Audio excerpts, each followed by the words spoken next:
आपकी लाइफ में कितना भी बुरा टाइम क्यों ना चल रहा हो, पर आप अगर देखने का नजरिया बदलो तो सब कुछ ब्यूटीफुल लग सकता है। इस एक ब्यूटीफुल मैसेज के साथ आज की मूवी आती है ऑल द ब्राइट प्लेसेस। ये हॉलीवुड रोमांटिक मूवी आज मैं आपको एक्सप्लेन करने वाला हूँ। ये मूवी इसी नाम के नॉवेल पर बेस्ड है।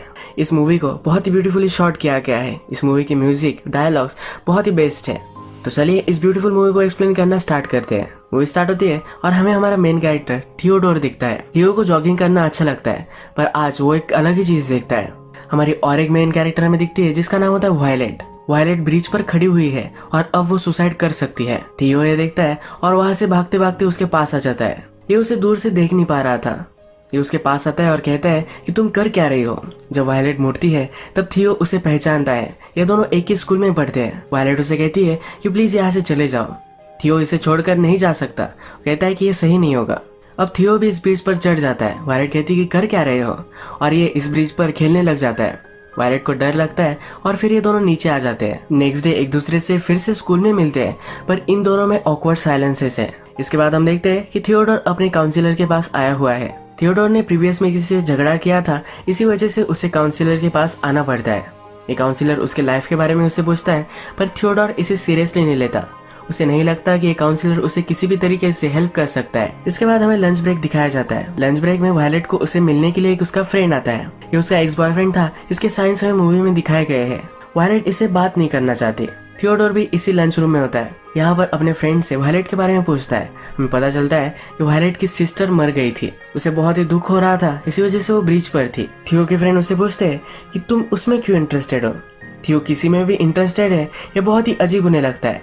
थियो के दो ही फ्रेंड होते हैं, पर ये उसके बेस्ट फ्रेंड्स होते हैं। थियो भी हंसता है और मानता है कि हाँ ये जरा वियर्ड तो है। शाम घर पर आता है तो उसकी सिस्टर को उसके काउंसिलर का ऑलरेडी कॉल आया हुआ होता है। उसकी सिस्टर उसके लिए वरीड होती है। थियो कहता है कि अब से मैं जरा अच्छा से बिहेव करूंगा, मैं इससे डील कर लूंगा।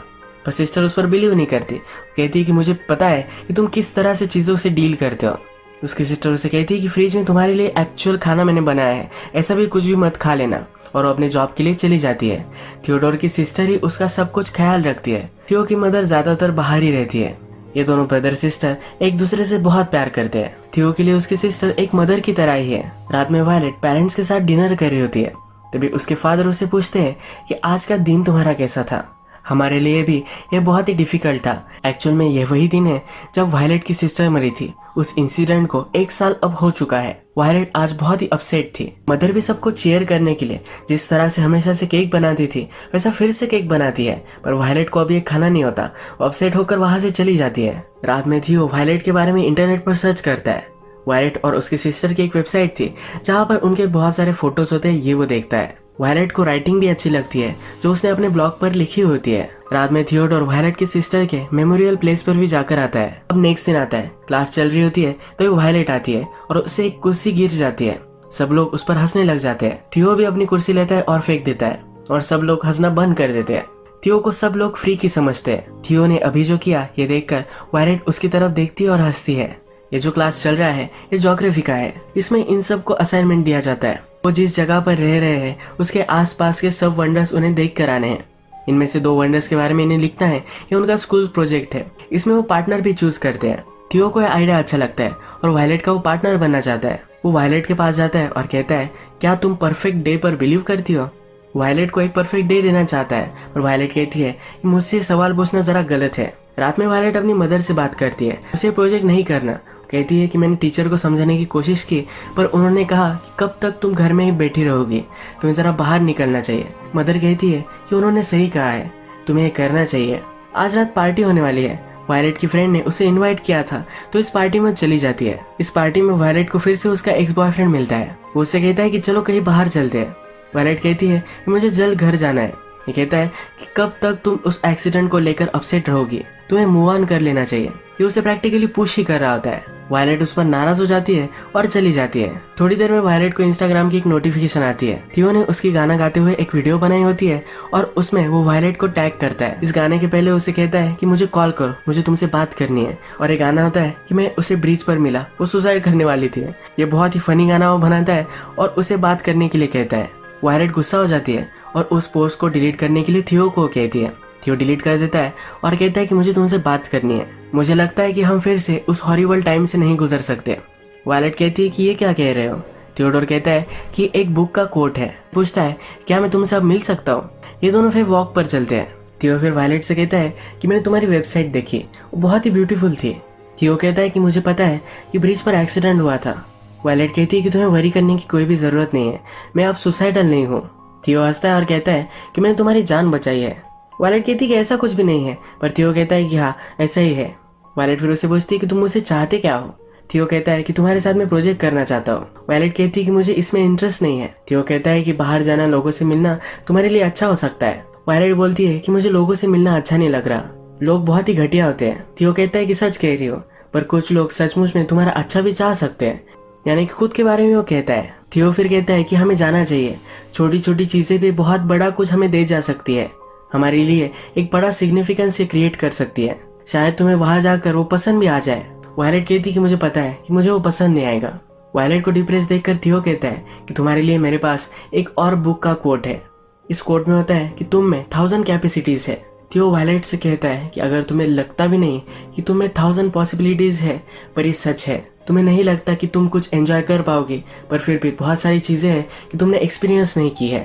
वायलेट कहती है कि मैं टीचर से बात करने वाली हूँ, मैं प्रोजेक्ट नहीं करने वाली, और वहां से चली जाती है।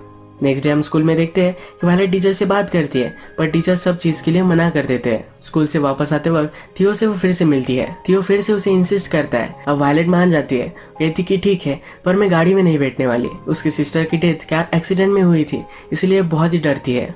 थियो भी इसके लिए मान जाता है। ये दोनों फिर बाइसिकल पर निकल पड़ते हैं। रास्ते में थियो पूछता है कि अगर तुम्हें कहीं भी जाना होगा तो तुम कहाँ जाओगी। वायलेट अपनी सिस्टर के साथ कैलिफोर्निया में रह रही थी, वो फिर से वहां जाना चाहती है। थियो कहता है कि मैं कहीं ऐसी जगह जाना चाहता हूँ जहाँ पर पहले कोई भी नहीं गया होगा। थियो फिर जंगल में उसे एक स्पॉट पर लेकर आता है। इन्हें स्कूल प्रोजेक्ट में बताया गया था कि उनके आसपास के इन्हें वंडर्स देखने हैं, पर थियो वायलेट को एक स्टोन के पास लेकर आता है। ये उनकी स्टेट इंडियाना का हाईएस्ट पॉइंट है, पर जंगल में किसी ने पत्थर रख दिया है, इस तरह से लगता है। थियो फिर इस पत्थर पर चढ़ जाता है और वायलेट को भी ऊपर आने के लिए कहता है। उसे पूछता है कि सबसे ऊंची जगह पर आकर तुम्हें कैसा लग रहा है। वायलेट कहती है कि मैंने लाइफ में इससे घटिया चीज नहीं देखी, और ये दोनों हंसने लग जाते हैं। इसके बाद थियो कुछ पेनिस लेता है और वहाँ वो थे इसकी मेमोरीज में इस पेनिस को गाड़ देता है। वायलेट की तरफ वो स्टेयर करने लग जाता है। वायलेट पूछती है ये क्या कर रहे हो। थियो कहता है कि ये कंपटीशन है। ये दोनों एक दूसरे के साथ अब जरा कंफर्टेबल होने लग गए हैं। रात में सिस्टर के साथ जब थियो डिनर कर रहा होता है तो सिस्टर पूछती है कि तुम मुझे जरा अलग लग रहे हो। थियो कहता है कि ऐसा तो कुछ भी नहीं है। वायलेट जब जरा स्टडी कर रही होती है तो थियोडोर के कोट उसे याद आते हैं। ये वो सर्च करती है और उसे मैसेज करती है। ये दोनों अलग अलग कोट एक दूसरे को मैसेज करते हैं। थियो फिर डायरेक्टली वायलेट के घर के बाहर आ जाता है। वो उसे उसके साथ चलने के लिए कहता है। वायलेट मान नहीं रही होती है तो छोटे पत्थर उसके खिड़की पर फेंकने लग जाता है। इसके बाद वो मान जाती है और इसके बाद ये चलते चलते एक सुनसान जगह पर आ जाते हैं। इस जगह पर बहुत सारे वॉल्स है, अलग अलग चीजें इस पर लिखी हुई है। एक वॉल पर लिखा हुआ है कि मैं मरने से पहले, और डॉट्स दिए होते हैं, यानी कि आपको क्या करना है या आगे लिखना होता है। थियो फिर चौक लेता है और लिखता है कि मरने से पहले उसे जागना है, यानी कि वो जिंदा महसूस करना चाहता है। वायलेट लिखती है कि मैं मरने से पहले ब्रेव बनना चाहती हूँ। ये दोनों वहां पर बैठते हैं और वायलेट अपनी सिस्टर के बारे में कहने लग जाती है। वो कहती है कि मेरी सिस्टर भी तुम्हारी तरह बॉसी थी। थियोडोर इस पर हंसता है। ये कहती है कि जब भी मेरा दिन बुरा होता था तो मुझे कहती थी हमारी लाइफ सिर्फ एक मोमेंट्स है, हम दिन याद नहीं रखते तो ये मोमेंट्स हम याद रखते हैं। इससे हमेशा वायलेट मोटिवेट होती थी और उससे अच्छा लगता था। वायलेट कहती है कि मेरी सिस्टर मेरी एक बेस्ट फ्रेंड थी। उसकी सिस्टर को डिफाइन करता है कि एक बेस्ट फ्रेंड। थियो वायलेट से पूछता है कि तुम्हारे ग्रेवस्टोन पर तुम क्या लिखोगी। वायलेट कहती है कि मैं यहाँ पर थी, यानी कि इस दुनिया में वो थी, ऐसा वो अपनी ग्रेवस्टोन पर लिख कर जाना चाहती है। थियो को ये बहुत ही पसंद आता है। थियो उस पर हंसता है और कहता है कि अब मैं तुमसे वो चुरा लूंगा, मैं भी अपने ग्रेवस्टोन पर वही लिखूंगा। इसके बाद हम देखते हैं कि नेक्स्ट दिन वायलेट का मूड जरा अच्छा होता है। वो अपने फादर को भी पैनकेक्स बनाने में हेल्प करती है। नेक्स्ट डे वायलेट जब अपने स्कूल में आती है तो अपने फ्रेंड से कहती है कि वो थियो के साथ प्रोजेक्ट कर रही है। सब लोगों को स्कूल में लगता है कि थियो अजीब है, इसी वजह से उसकी फ्रेंड भी उसे कहती है कि तुम उसके साथ क्यों कर रही हो, वो बहुत ही वायलेंट है। वायलेट कहती है कि ऐसा कुछ भी नहीं है। वायलेट जब अपनी लॉकर चेक कर रही होती है तो उसके लॉकर में एक स्टोन होता है, उसमें लिखा होता है कि अब तुम्हारा टर्न है। थियो उसके पास आता है तो वायलेट पूछती है कि ये क्या है। थियो कहता है कि मैंने तुम्हें कुछ जगहें दिखाई है, तुम भी मेरे साथ और जगह पर आ सकती हो। वायलेट कहती है कि मैंने तुम्हें कहा था कि हम सिर्फ 2 ही जगह देखेंगे। वायलेट यहाँ पर रिजर्व बातें कर रही है तो थियोडोर कहता है कि तुम ऐसा क्यों कर रही हो, तुम जैसा हमेशा मुझसे बात करती हो वैसा क्यों नहीं कर रही। यहाँ पर वायलेट का एक्स बॉयफ्रेंड आ जाता है और कहता है कि इसके साथ तुम क्यों हो। थियो भी यही है, तो इन दोनों में झगड़ा होने वाला था, पर थियो अपने आप को रोक लेता है। इसके बाद थियो काउंसिलर के पास हमें दिखाया गया है। काउंसिलर से फिर से पूछता है कि तुम्हारी लाइफ कैसी चल रही है। थियो अपने काउंसिलर से अभी भी बात नहीं कर रहा।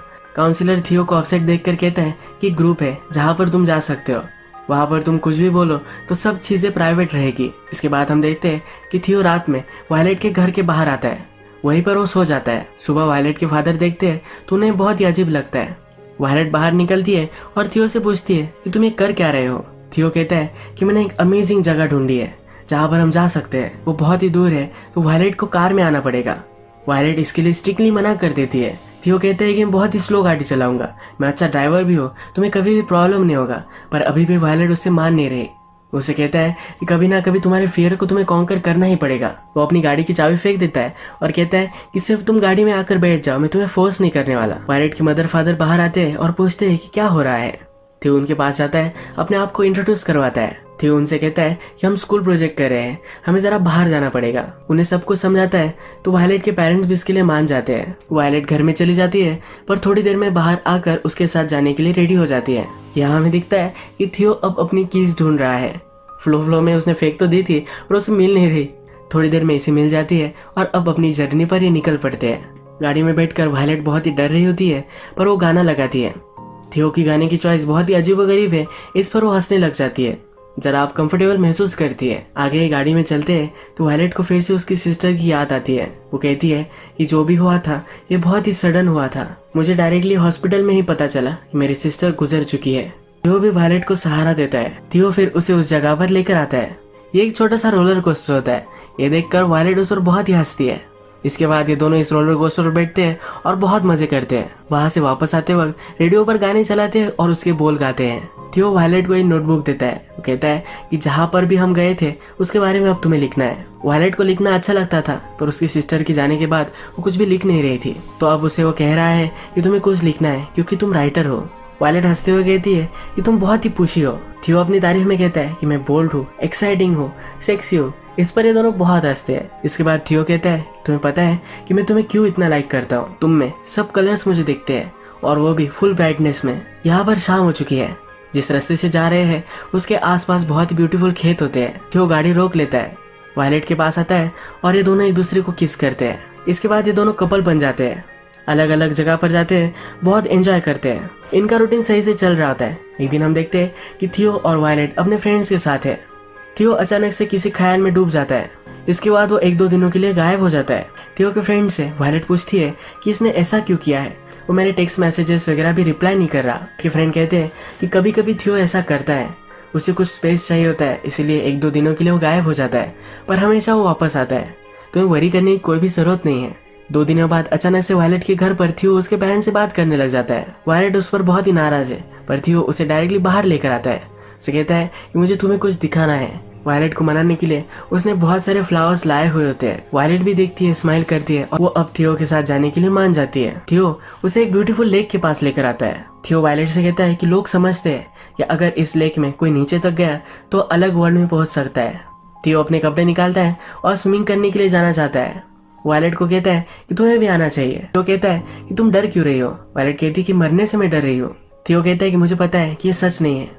वायलेट से पूछता है कि लाइफ में सबसे ज्यादा किस चीज से तुम डरती हो। वायलेट कहती है कि मैं डरती हूँ कि मैं सही से जी नहीं पाऊंगी। थियो कहता है कि यही तुम्हारा चांस है। इसके बाद ये दोनों एक दूसरे को किस करते हैं और इस लेक में कूद जाते हैं। ये पानी बहुत ही ठंडा होता है तो थोड़ा सा रिग्रेट भी करते हैं। बाहर निकलने के बाद वायलेट पूछती है कि तुम किस चीज से सबसे डरते हो।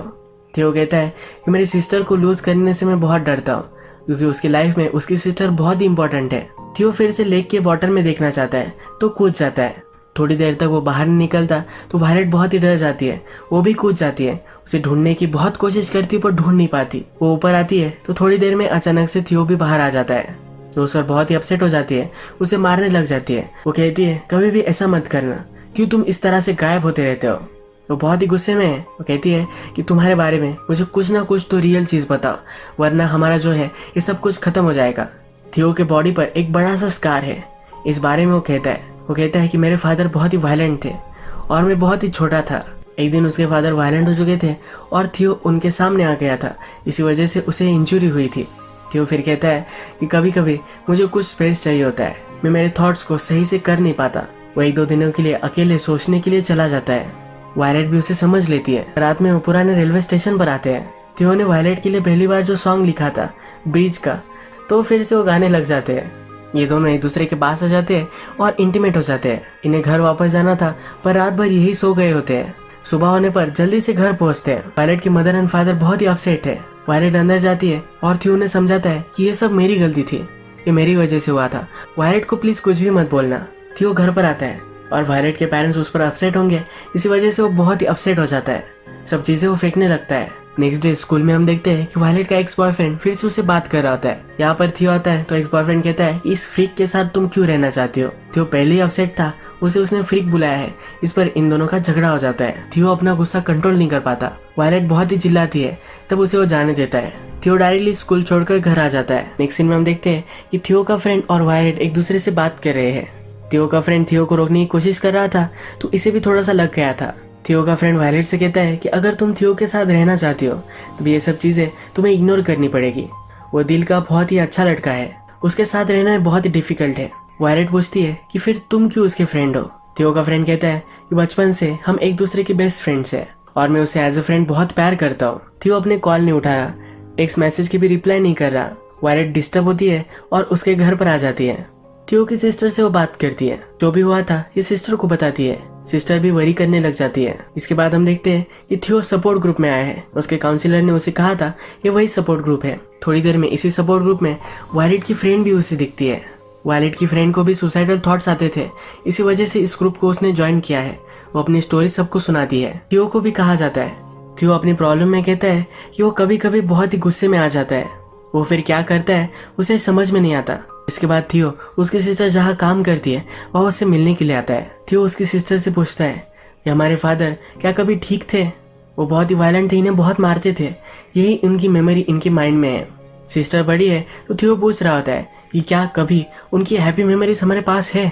सिस्टर कहती है कि हमारे फादर बहुत ही घटिया आदमी थे, उन्होंने अगर कुछ अच्छी चीज की भी हुई होगी पर फिर भी वो हमें बहुत मारते थे, इसी वजह से हम उसे याद नहीं कर पाएंगे। थियो पूछता है कि क्या ऐसी कोई चीज थी जिससे हमारे फादर बदल सकते थे, वो फिर से सही से लाइफ जी सकते थे। थियो को लगता है उसकी और उसके फादर में बहुत ही सिमिलरिटीज है। वो अपने फादर में अपने आप को ही देखता है। सिस्टर कहती है कि मुझे नहीं लगता कि वो बदल सकते थे, वो एक घटिया आदमी थे।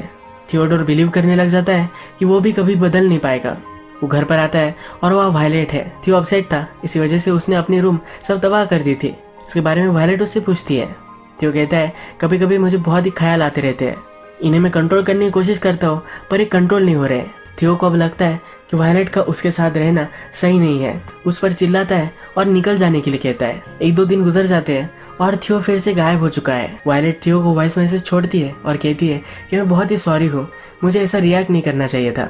शाम में वायलेट अपने फादर के पास है। वो अपने फादर को बताती है कि किस तरह से वो और थियो पहली बार मिले थे। उसके फादर उसके लिए वरी करते हैं। वायलेट कहती है कि तब मुझे जैसा लग रहा था अब वैसा मुझे नहीं लगता। वो थियो को लेकर बहुत ही परेशान है। फादर उससे कहते हैं कि तुम दोनों तो अलग अलग जगह पर गए थे, थियो वही किसी जगह पर होगा। वायलेट भी अब कार निकालती है।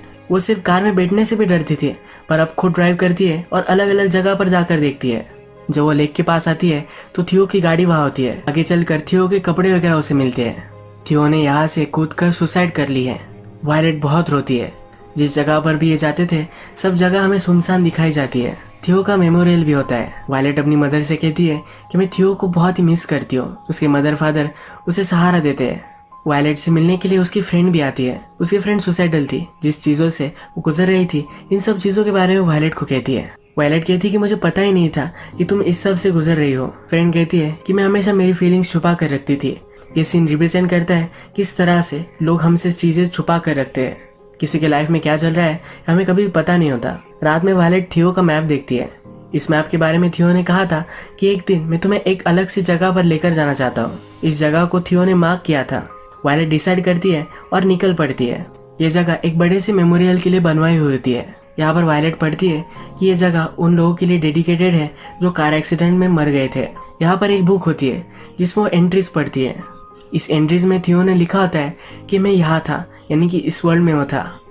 वो जब मूवी के फर्स्ट में बात कर रहे थे तो वायलेट ने कहा था कि मैं अपने ग्रेवस्टोन पर लिखूंगी कि मैं यहाँ थी। थियो ने कहा था ये लाइन मैं तुमसे चुरा लूंगा, और यही उसने किया है। अब नेक्स्ट सीन में हम देखते हैं कि स्कूल प्रोजेक्ट जो था इसके बारे में उन्हें लिखने के लिए कहा गया था। वायलेट ने जो सब लिखा है ये सब क्लास को सुना रही है। ये कहती है कि मैं चीजों के बारे में वरी करती थी पर वो मीनिंगलेस था।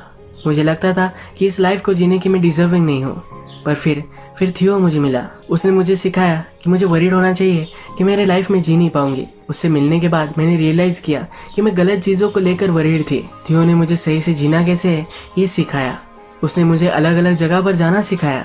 उसने मुझे सिखाया कि वर्ल्ड में सबसे ऊंचाई में जाने के लिए तुम्हें माउंटेन क्लाइंब करने की कोई भी जरूरत नहीं है। बहुत ही छोटे से अगली प्लेसेस भी आपके लिए बहुत ही बड़े हो सकते हैं। वो आपके लिए ब्यूटीफुल बन सकते हैं अगर आप उनके लिए कुछ टाइम निकालो। कभी कभी आप लॉस्ट महसूस कर सकते हो, पर फिर से आपको फाइट करना है। उसने मुझे लाइफ में आगे कैसे बढ़ना है ये सिखाया। उसने मुझे सिखाया है कि जिंदगी में कितनी भी डार्क टाइम क्यों ना हो, पर फिर भी एक ब्राइट जगह होती है जहाँ पर इन्फिनाइट पॉसिबिलिटीज है। इसके पैरेलल सीन्स में हमें वायलेट खुश दिखाई देती है। थियो जिस तरह से चाहता था कि वायलेट अपनी लाइफ जिए उस तरह से वो जी रही है। मूवी के सब मैसेजेस इसी वायलेट्स के डायलॉग में हमें पता चल जाते हैं। यही मूवी एंड हो जाती है। इस मूवी में हमने देखा कि छोटी छोटी चीजें भी बहुत ही ब्यूटीफुल हो सकती है। जब मैं रिकॉर्ड कर रहा हूँ तभी पंछियों की आवाजें आ रही है। सन आने वाला है और स्काई बहुत ही ब्लू है। ये आज के दिन का सबसे ब्यूटीफुल मोमेंट है। आज की वीडियो हम यही खत्म करते हैं। अगर आपको ये वीडियो अच्छा लगा तो प्लीज़ इस वीडियो को लाइक कर दीजिएगा। मैं बहुत सारी इस तरह की मूवीज़ लेकर आता रहता हूँ, तो प्लीज़ इस चैनल को सब्सक्राइब कर दीजिए और बेल नोटिफिकेशन आइकन दबाने में मत भूलिए। हम फिर से मिलेंगे और एक नई मूवी के साथ। तब तक के लिए थैंक यू, और आप अपने आप का ख्याल रखिए। शायद आप इस बर्ड को सुन सकते हो।